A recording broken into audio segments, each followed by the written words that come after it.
મહેસાણાના કડીમાં નિયમોના ધજાગરા ઉડ્યા છે। બાળક મેળામાં મોટું ચકડોળ ચલાવતો જોવા મળ્યો હતો। મેળામાં લોકોના જીવ સાથે ખુલ્લેઆમ રમત થઈ રહી હોય તેવા દ્રશ્યો સામે આવ્યા હતા। સીએન કોલેજ મેદાનમાં બેદરકારી સામે આવી હતી। બાળક ચકડોળ ઓપરેટ કરતો હોવાનો વિડીયો વાયરલ થયો છે। બાળકના ભરોસે ચકડોળ છોડતા અનેક સવાલ ઉડ્યા છે।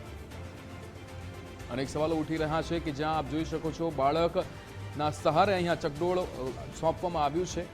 મુકેશ જોશી આપણી સાથે ફોન લાઈન પર જોડાઈ ગયા છે। મુકેશ, આ મોટું ચકડોળ બાળકના સહારે છોડવામાં આવ્યું છે। કડીની અંદર આ દ્રશ્યો સર્જાયા હતા, શું વિગતો?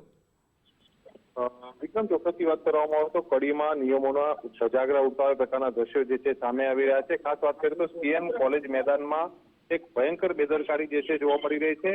એક માસૂમ બાળક જે છે જેના હાથમાં મોટી ચકડોળનું સ્ટેરિંગનો વિડીયો જે છે સોશિયલ મીડિયામાં ખાસ વાયરલ થયો છે।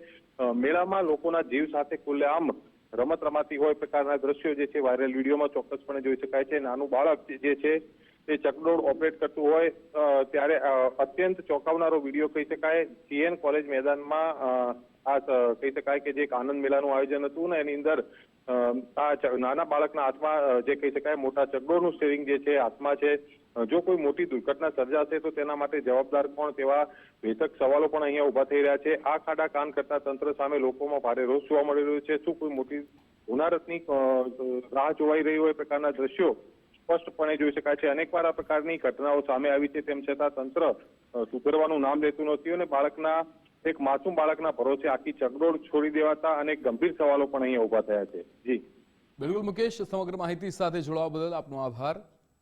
ત્યારે અહીંયા અનેક સવાલો પણ સર્જાઈ રહ્યા છે કે આ બાળકના સહારે અનેક લોકોના જીવ જોખમમાં મુકાય તેવી પરિસ્થિતિ કેમ સર્જવામાં આવી છે।